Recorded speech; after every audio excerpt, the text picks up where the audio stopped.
Tandy Bowen is a white middle-class girl. Her father, Nathan, works at Roxon and often comes home late, while her mother is frequently ill, leaving her alone.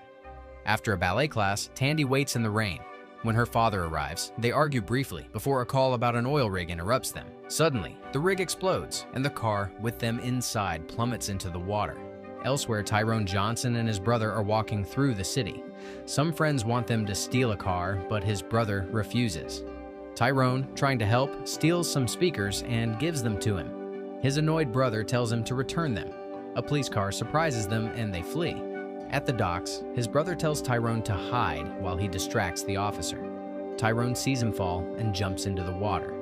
At the same time, Tandy tries to wake her trapped father.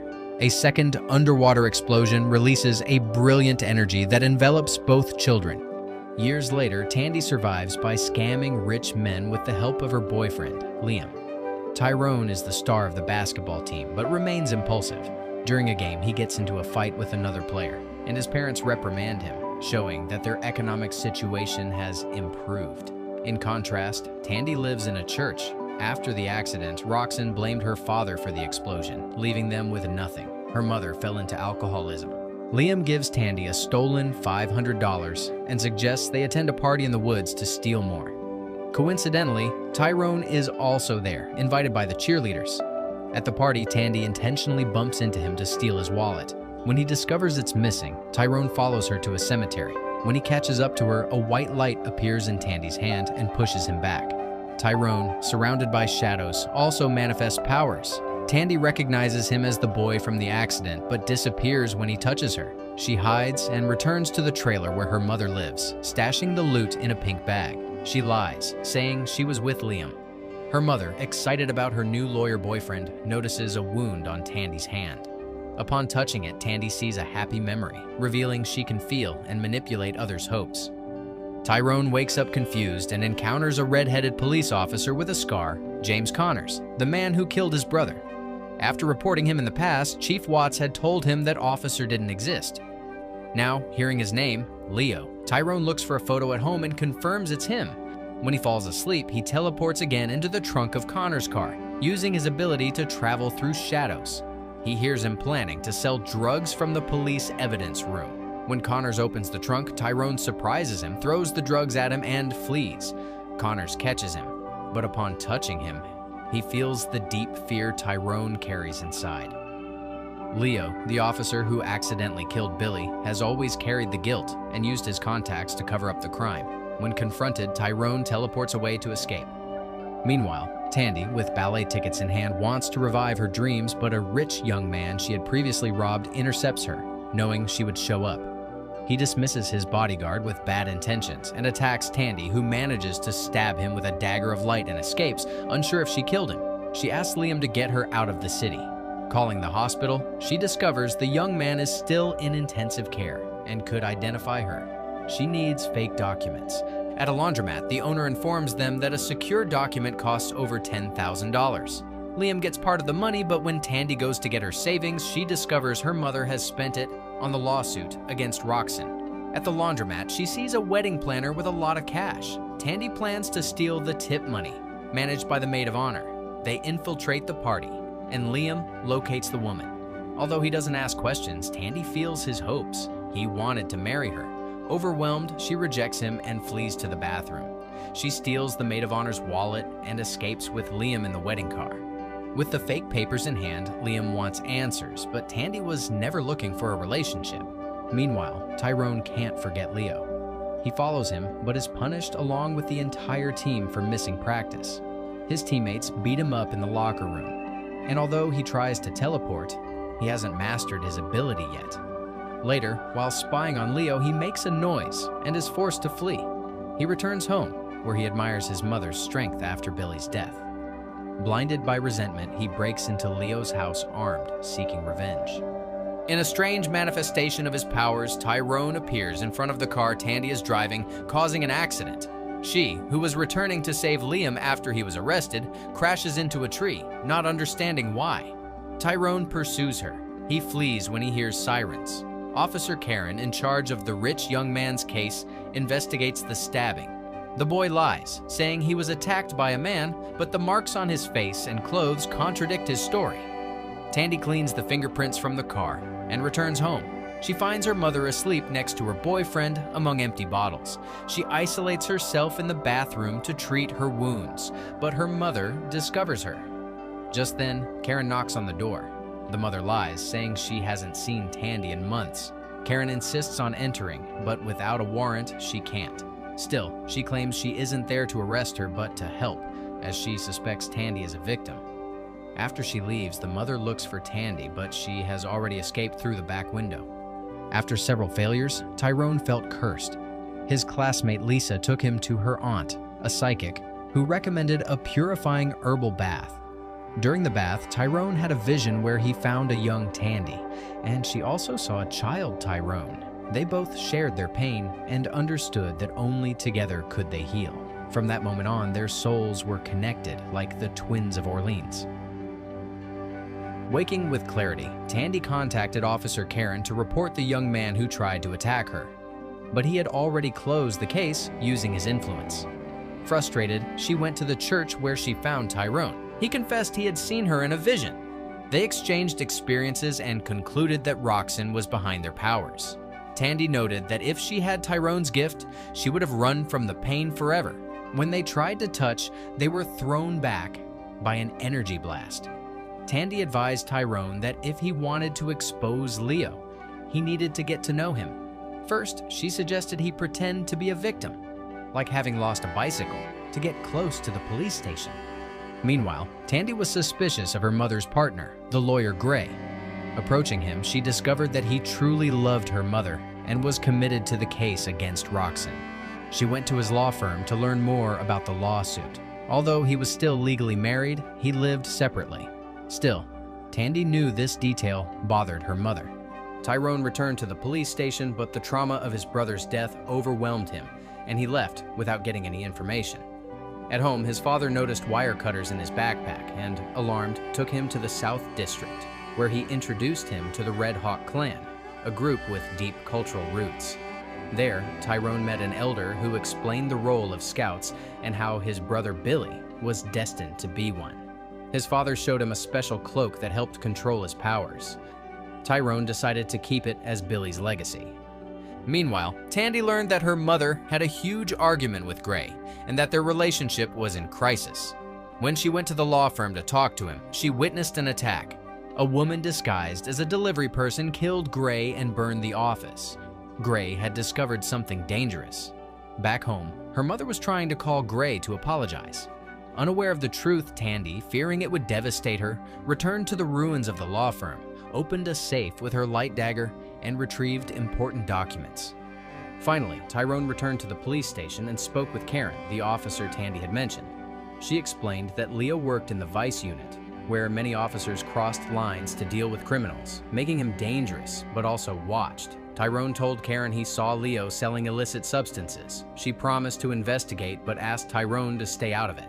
Still, taking down small networks didn't stop the trafficking.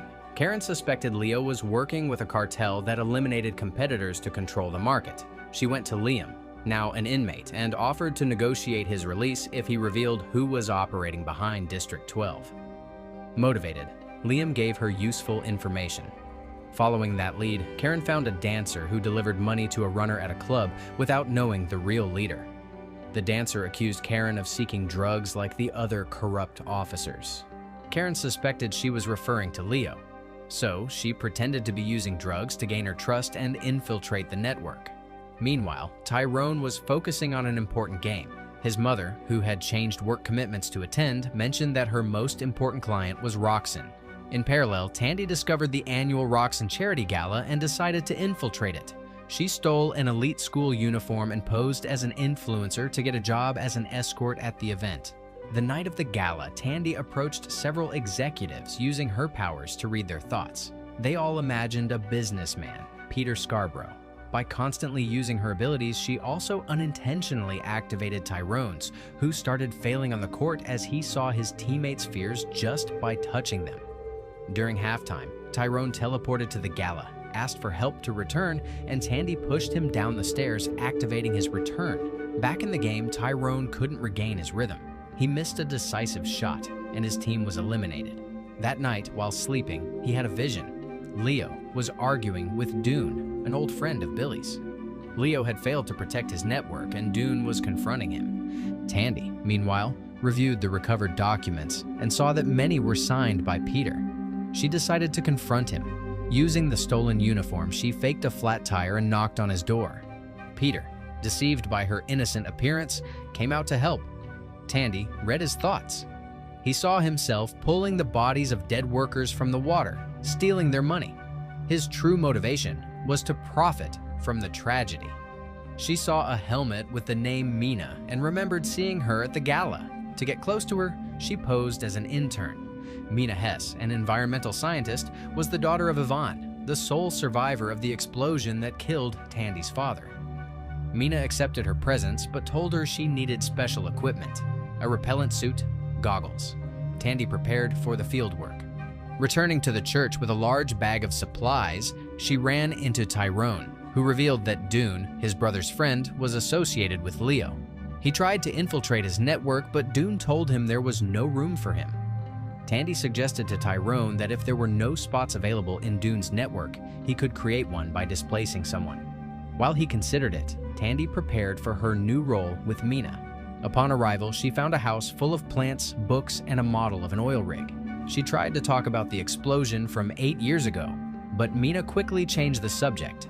During their conversation, Mina confessed that what they were extracting wasn't oil, but a material with a combustion power 10 times greater. Her father, Ivan, had explained that the pumps on the old rig couldn't contain it. Although they should have stopped drilling, they didn't. Mina installed valves all over the city to release pressure and prevent another catastrophe. Tandy mentioned the reports that blamed Nathan Bowen, but Mina denied them. My father said Nathan didn't make mistakes. Later, a technician reported failures in the valves due to installation errors. The person responsible, Tom, had cut costs, which almost caused another explosion. Furious, Tandy vandalized Tom's car. She was about to use her powers on Mina but restrained herself. Mina, disappointed by Tandy's lie, confessed that her father never spoke about the accident, so Tandy went to find Yvonne. Meanwhile, Karen and Leo were on patrol. Karen, pretending to be an addict, was trying to infiltrate Leo's network. In an operation, Leo arrested a dealer, beat him, and whispered, "Tell your boss he's being watched." The message reached Dune, who demanded an explanation. Leo, to divert suspicion, told Karen that an anonymous informant would reveal the distributor's identity. In parallel, Tyrone delivered a backpack as an excuse to get close to Dune. However, Dune confronted him. "You were there when Billy died. Are you working with his killer?" Hurt, Tyrone remembered that no one believed his brother was murdered. Not even Dune defended Billy. Before they could continue talking, Leo arrived. He asked Karen to wait in the car while he spoke with the informant. He knocked on the door and Dune ordered Tyrone to leave through the back door. As he did, Tyrone was shot by Leo, who actually intended to kill Dune. Tyrone made a noise as he fell. Leo pursued him, but Tyrone managed to teleport away just in time. The dark fog absorbed him and took him to a vision of the day of the explosion on the rig. Inside, he and Tandy were seen by the workers, who began to attack them as if they were hallucinations. They took refuge in an office where they found Ivan trapped in a mental loop, reliving the explosion over and over. Ivan explained that the extracted energy affected the human brain, generating a pure fear that could spread like an emotional infection. Suddenly, he remembered that the person who called Nathan Bowen on the day of the accident was him. Just then, the phone rang. Tandy answered it and heard her father's voice. After hanging up, she was teleported to a central area of the rig only to find herself surrounded by a horde of monsters formed from fear. While Tandy was on the phone with her father, she couldn't let go of the call or Ivan. Tyrone, facing the fear monsters, closed valves and restarted the system. But nothing changed. Tandy refused to leave the illusion. Tyrone tried to separate her from Ivan but could only enter her mind. In that mental world, years had passed, and Tandy had forgotten him. Tyrone asked her to wake up, but she clung to the memory of her father. So, he forcefully cut the call. Annoyed, Tandy attacked him. Tyrone confronted her firmly. "Are you sure that was your father? Ask him something only he would know." The phone rang again. "Are you driving on Paris Road? Who's in the back seat?" There was no answer. She understood it was an illusion. To wake Ivan, Tandy showed him some cookies made by Mina. He remembered how his daughter had lovingly given them to him before the accident. He finally recovered his memory. Ivan had to close the valves himself. Waking up in the hospital, Mina went to see him. Tandy, happy for his recovery, also felt sadness. She would never see her own father again. Ivan, still affected, confessed to Tandy that Nathan had written a warning about structural failures on the rig. That note and more evidence were in a safe deposit box at City Lake Bank under the alias Bernie. The next day, Memorial Day, and the anniversary of the accident, Tyrone organized a meeting with the Red Hawk clan. To his surprise, Tandy appeared to invite him to a tribute. Karen called Tyrone. Leo was acting strangely, perhaps remembering Billy's murder. Tyrone decided to wear clothes similar to his brother's to provoke him. Karen objected, but then helped him change his appearance to confuse Leo. Tyrone pretended to be Billy, leading him to confess. Just then, Karen appeared and arrested Leo. Tandy, for her part, found the key to the safe deposit box among her father's things. Using an access card from Tyrone's mother, she entered the Roxon building. Inside, she found Nathan's memo and samples of defective valves. Roxon had ignored key warnings, causing fear, violence, and tragedy. That night, Tandy and Tyrone met to honor their deceased loved ones. Tandy decided to reveal the truth about Roxon to the media. She wanted to clear her father's name more than get money. Tandy's mother also attended the ceremony. Upon touching her, Tandy saw something terrible. Nathan was not as noble as she believed. He had been unfaithful and cruel to his wife. Disillusioned, Tandy opted to take the money. Karen, after the arrest, received a devastating blow. Her partner, also a police officer, was murdered. She called the station. At the scene, she found the weapon under the sofa and evidence confirming that Leo had shot Billy. The police suspended him while an investigation began. Although the world now recognized Billy as a hero, Tyrone felt confused. No one had truly apologized. Tandy, for her part, threw herself into the lawsuit and distanced herself from everyone, including Tyrone. She ignored Mina's calls. Despite having achieved justice, Tyrone proved his brother was murdered and Tandy exposed Roxon. Both were marked by the emptiness of their losses. Nothing was more frustrating than seeing their dreams fade into the darkness of the night, leaving broken goals and withered hopes. Ivan continued to praise Nathan, which unsettled Tandy more and more. Mina suggested Tandy join Roxon as her assistant to finish their father's unfinished business. In an attempt to steal Mina's hope, Tandy rushed to the door when, in a flash from the past, a bee fluttered by, a symbol of painful memories. Tandy's intention in saving Liam was not altruistic, but to snatch from him the dream she wanted to use to rebuild her own happiness. Before she could talk to Tyrone, Tandy berated him for meddling in her mind. While Lisa tried to intercede, she discovered that Liam had taken her savings. At the same time, Tyrone's mother called to discuss the day's events, warning him that if a cop could kill a minor and hide it, impunity reigned. Just as the conversation ended, the police burst in, accusing Tyrone of being the murderer of Karen's boyfriend. With no time to defend himself, he fled through the window. Just as his mother had predicted, the situation was spiraling out of control. In the midst of the confusion, 2 workers were knocked down by an energy wave, and others infected with the fear syndrome lost consciousness, while Tandy returned home and discovered that the person responsible for Gray's death was holding her mother hostage. With determination, Tandy focused her energy into a blade and stabbed her opponent. Her mother defended herself with a gun, and the situation ended in a frantic escape. Tandy tried to call Mina without success and urged her mother to find shelter, explaining that the explosion from 8 years ago released a strange substance that Peter had hidden to continue exploiting that energy. Understanding the gravity of the situation, Mina prepared to act. Meanwhile, Tyrone headed to the Red Hawk clan's territory to claim his father's control cloak. Hearing the police knock on the door, he used his teleportation to blend into the crowd, though he couldn't avoid seeing the panic around him.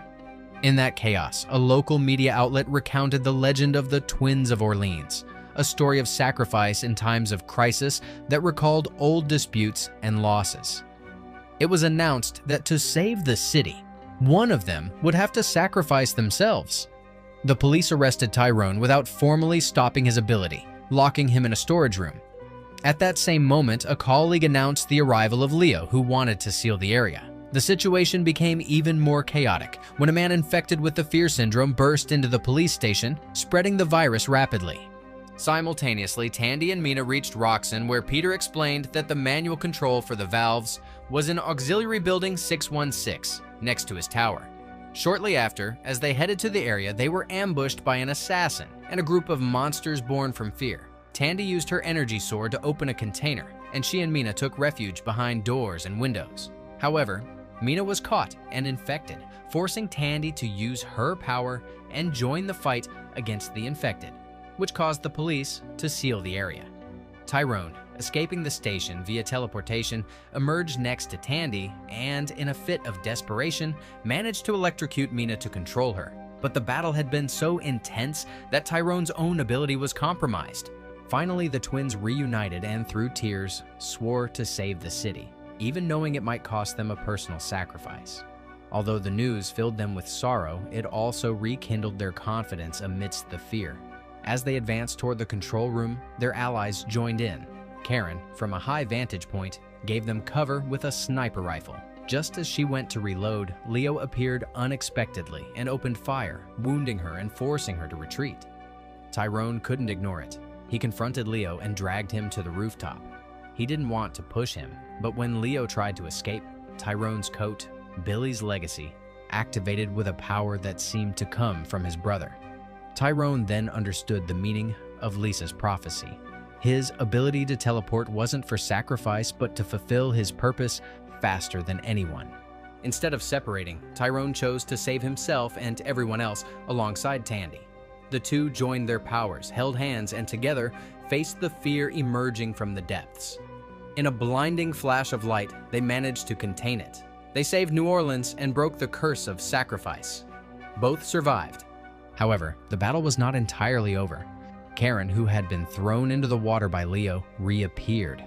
Her infection was not like the others. Something in her had changed, leaving a new threat to come.